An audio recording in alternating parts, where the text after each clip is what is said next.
Nigeria's state-owned NNPC started drilling for oil and gas in northern Nigeria for the first time on Tuesday. That's even amid a global push away from the use of fossil fuels.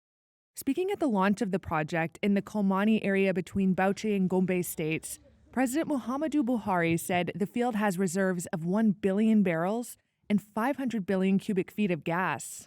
It is therefore to the credit of this administration that at a time when there is near zero appetite for investment in fossil energy, coupled with the location challenges, we are able to attract investment of over $3 billion United States dollars to this project. The Kolmani facility, which will include an oil refinery, gas processing unit, 300 megawatt power plant, and a fertilizer plant, is a departure from Nigeria's traditional oil heartlands in the Niger Delta. That region has been blighted for decades by oil spills into farmland, creeks, and lagoons. Nigeria has been battling an insurgency in the northeastern part of the country. But despite that, NNPC's managing director Mele Kyari said there was potential for further large-scale finds. Our teams are currently engaged in several exploratory activities and have commenced re-entry into the Chad Basin with the recent assurance of a clement security situation. Crude is overwhelmingly Nigeria's main export. However, insecurity and theft have hobbled production, causing the country to lose its status as Africa's top oil producer.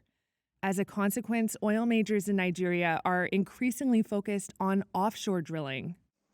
Dr. Abiodun Adeniyi, lecturer in mass communication at Abuja's Bayes University, said that oil is sometimes a curse because problems come with a commodity that attracts huge sums of dollars. I do not think that the experience of Niger Delta should be replicated in Benue, in Bauchi and Gombe, if we're really serious, because those experiences are good for us to learn from. The use of fossil fuels was a thorny issue at the recent COP27 climate talks in Egypt.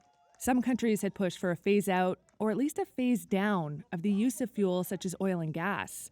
However, some electricity-poor nations in Africa have argued for their right to develop their fossil fuel resources. Hearing no objections, it is so decided. The final COP27 deal drew criticism from some quarters for not doing more to rein in climate-damaging emissions.